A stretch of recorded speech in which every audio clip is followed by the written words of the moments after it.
په ډېرو ولایتونو کې د افغانیو د ترویج لپاره کمپاین روان دی او هڅې کېږي چې تر ډېره پورې خلک وهڅول شي چې د پردیو اثارو پر ځای خپل اثار یا خپلې سکې وکاروي او راکړه ورکړه هم په ټوله معنا په افغانیو شي. دا چې افغانۍ څومره کولی شي په کورني اقتصاد او یا د عوایدو په زیاتېدنه کې مثبت رول ولوبوي، په همدې اړه را سره په خپرونه کې سر مهرباني استاد را سره په خپرونه کې میلمه دی، له ده سره به خبرې اترې لرو او دی به راته وایي چې د افغانیو یا په ټوله معنا کله چې افغانۍ راکړه ورکړه په ټوله معنا په افغانیو شي نو څومره به د هېواد عواید زیاتیږي او څومره به وکولی شو چې خپل اقتصاد لوړ کړو. تاسو ښه راغلاست، ستړي مه شئ، په خیر. سلامونه نیکې له تاسو ته او د ژوندون د درنو لیدونکو او اورېدونکو ته وړاندې کوم. لکه څنګه چې موږ تاسو له بده مرغه په د تېرو 18 کلونو کې خبرې یاستو، په افغانستان کې د یوازینی هیواد دی چې د خپلې کرنسۍ ترڅنګ د نورو هیوادونو کرنسۍ هم دلته چغلق لري، لکه د ایران تومن شو او ډالر شو، همدارنګه د پاکستاني کلدار په پراخه توګه ولایتونو کې د چلخ چلیدله، چې دا یو لوی زیان دی د هیواد هغه ملي کومه پیسه چې د هغې لپاره. او په د تېرو وروستیو کې په بعضې ولایتونو کې لکه پکتیا، خوست، ننګرهار، لغمان او همدارنګه غزني کې د دې په وړاندې کمپاین پیل شوی دی تر څو د هغه پر ځای د افغانیو چلخ ته ادامه ورکړي. خو که موږ تاسو د کلدارو چلخ ته لاړ شو چې ولې په بعضو سیمو کې یا بعضو ولایتونو کې کلداره د افغانۍ په ځای کارول کېده، موږ تاسو که د 2000 لومړي کال یا 90 لسیزې یا د ډاکټر نجیب د حکومت له راپرځېدو څخه وروسته په افغانستان کې موږ 2 ډوله پولي واحد درلودل چې یو دوستومي و یو او چاپېدل. نو همغه مشکل شو چې دا پراخه توګه حتی تر کابله پورې راورسېد او بل هغه وخت کې زموږ تاسو د هغه افغانۍ ارزښت یعنې پراخه پیمانه چاپ شولي او هغه د همدې علت شو چې په ځای کلدار یا نورې کرنسۍ دلته وچلېږي. خو اوس په افغانستان کې باید موږ تاسو نه تنها دا د حکومت دنده نه ده چې هغوی د په زور یو چا پسې جبر یا ډانګ راواخلي، موږ تاسو باید د ملي احساس له مخې باید په هغوی باندې راکړه ورکړه بنده کړو. خو اوس چې همدغه کمپاین پیل شوی دی بیا هم له ګواښونو ستونزو سره مخ دی. مثال موږ تاسو د افغانستان وګړي یو، خو بیا هم چې تر هر اندازه مو وس او توان ورسیږي، د هر چا وس او توان ورسیږي، هغه په خپل هیوادوالو باندې ظلم ترسره کوي. مثال یو شی ده هغه په 20 کلدارې ده چې په 10 افغانۍ کېږي، خو هغه دکانداران په هغو سیمو کې مثال پکتیا شو ولسوالیو کې خلک راپورونه همدغه رالیږي چې دلته همغه شی په 20 افغانۍ خرڅوي. نو خلک خپله مجبورېږي چې کلداره واخلي تر څو کلداره ورکړي، ځکه د دوی په تاوان د یو شی 2 چنده ورته تمامېږي.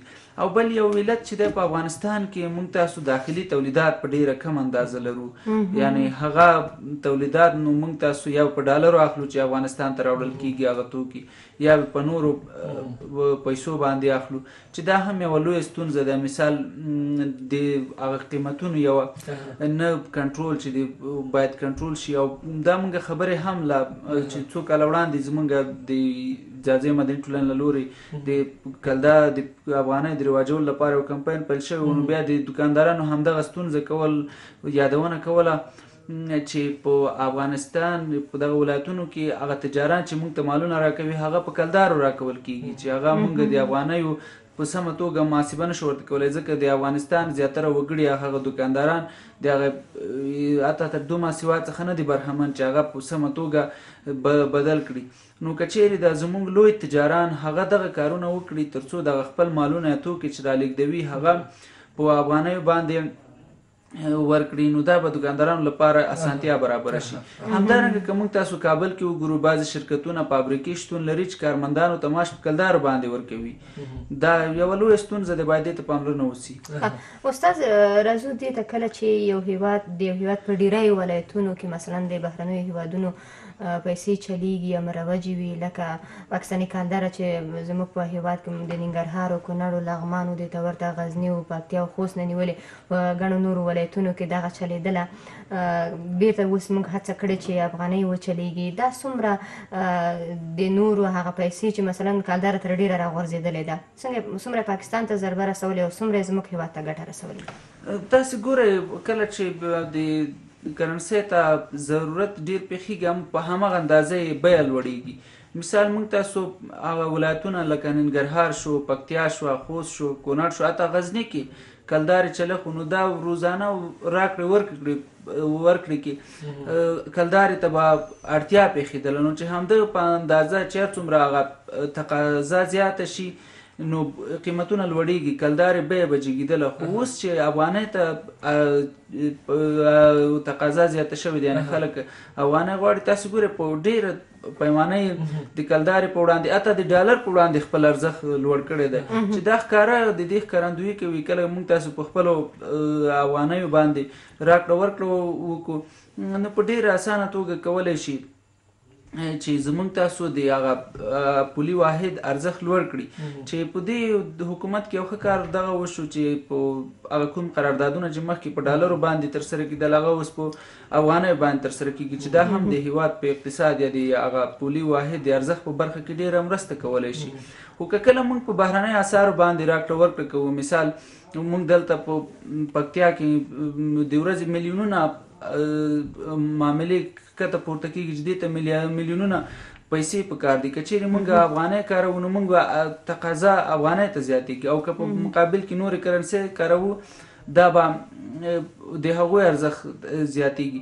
تاسې وګورئ چې افغانستان یوازینی ملک ده چې هغلته د خپلې کرنسۍ ترڅنګ نورو کرنسۍ هم پکې چلیږي.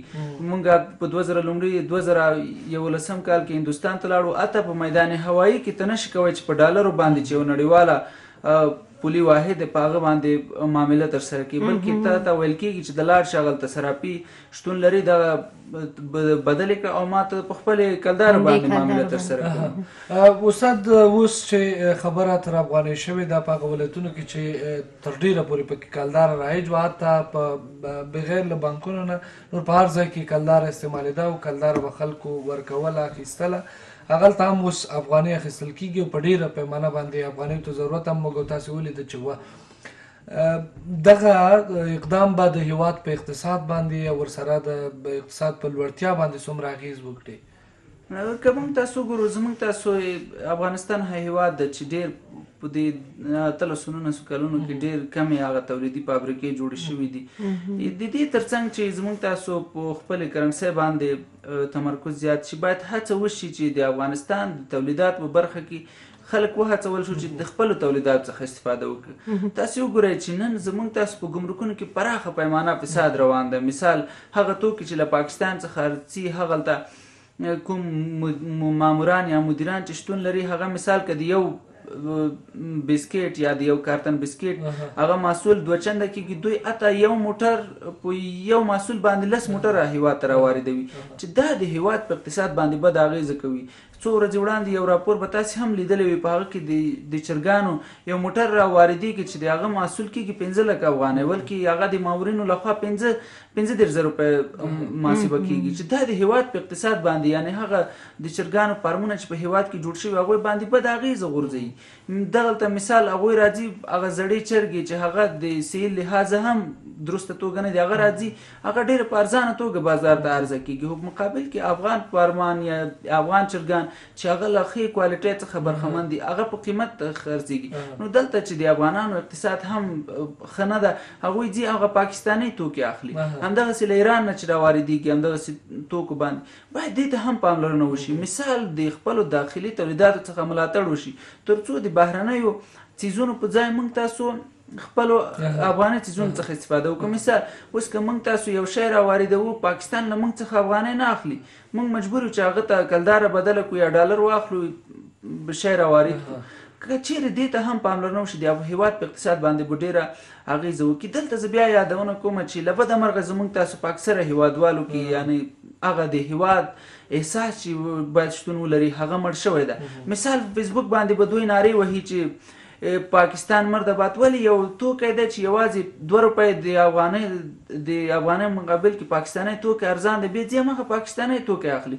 مثال یو نفر دی په ګمرک کې کارمند ده، هغه به تمام ورځ نارې وهي چې مرګ په پاکستان، ولې خپله راځي فساد کوي د پاکستاني توکي په وړاندې راواردوي، په ګمرک کې د فساد روان کړی دی، افغانستان ته هغه توکي راواردوي چې په مقابل کې د افغانستان په اقتصاد باندې حتی هغه څوک چې راغلی، هغه تجار چې راغلی په دې دومره ګواښونو چالشونو سره د دلته پانګه اچونه کړې، هغه سره لوی ظلم ده، لویه جفا ده چې دغه ته باید پاملرنه وشي.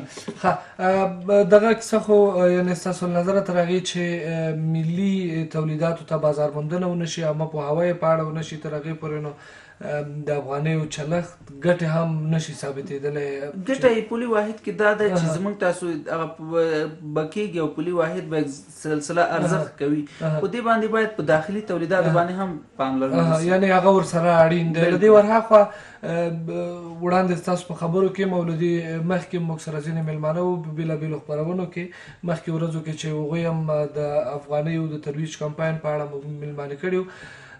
یو بله کیسه هغه دا ده چې په ولایتونو کې او په کابل ښار کې نرخونه د افغانیو تغییر کوي.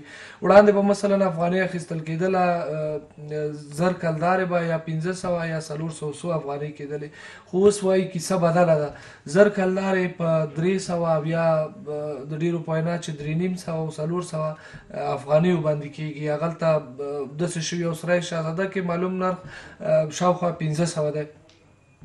دغه د نرخونو تغییر په دغه کمپاین کې دغه هغه په فردي اقتصاد باندې یا که په ټولو کې وایو د عامو خلکو په اقتصاد باندې څه تاثیر لرلی شي؟ یعنې ما یادونه وکړله چې موږ تاسو کې هغه ملي احساس ډېر کمزوری ده.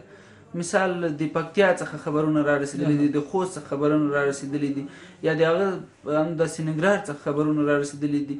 هغه کې مثال یو نفر دا ځي وړې افغانۍ اخلي، حتی خپله افغانۍ چې په افغانۍ په مقابل کې تبادله کېږي، که زر مثال 1100 ماتې افغانۍ که غواړي دوی 1100 زره ماتې افغانۍ درکړي، تا نه 1100 اخلي. یعنې دغه یوه لویه ستونزه ده چې د موږ خپلو هیوادوالو سره هغه کومه مینه نه لرو. مثال په د تورخم په هلته چې کوم سراپان شتون لري، هغوی همدغسې لکه تاسو چې یادونه وکړله نرخونو باندې ډېره بده اغېزه کوي. یعنې حتی د افغانۍ قاچاق د تورخم له پولې هغه خوا صورت نیسي، یعنې هغه سراپان یو ډول ریټ اخلي او زموږ په داخل کې سراپان بل ډول ریټ اخلي، چې دا زموږ هغه افغانۍ ته ډېر لویه ستونزه پېښولی شي. او په خاص توګه زموږ تاسو د هیوادوالو، ځکه په افغانستان کې یو 300 افغانۍ پیدا کول هم ته باید 2 ورځې لاړ شي چوک ته هغه را پیدا کړي، او هغه که تا سره بیا دغسې کار تر سره کېږي. یا مثال په موږ تاسو ولایتونو کې اکثرا معاملې یا راکړه ورکړه شوي د خلکو سره په لکونو یا میلیونونو او کلدارې شتون لري، که چیرې هغه راځي او هغه سره هغه تبادله کوي، هغه سره دغه صورت نیسي، یعنې هغه لوی د هغه کورني اقتصاد ته یا د هغه شخصي هغه شتمني چې کومه لري ډېره لویه ستونزه رسېږي، چې دلته بیا هم باید حکومت د هغه څخه پوره نظارت وکړي. او بل باید زموږ تاسو هغه د وجداني دنده دغه وپالو چې خپلو هیوادوالو سره مرستې او یا د خپلو د ملي ارزښتونو څخه د دفاع په خاطر باید خپل هیوادوال خپلې شخصي ګټې په ملي ګټې برتره ونه ګڼي. ډېره زیاته مننه.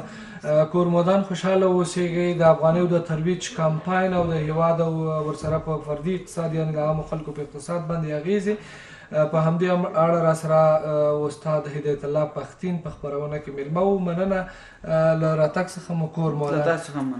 درنو لیدونکو وخت را سره بیخي تمام دی، تر هغې چې بیا ستاسو درانه حضور ته راګرځو. په لحظه له رب سپارو چې یاست ښه د باد بریالي او کامیابه اوسئ. د الله په امان.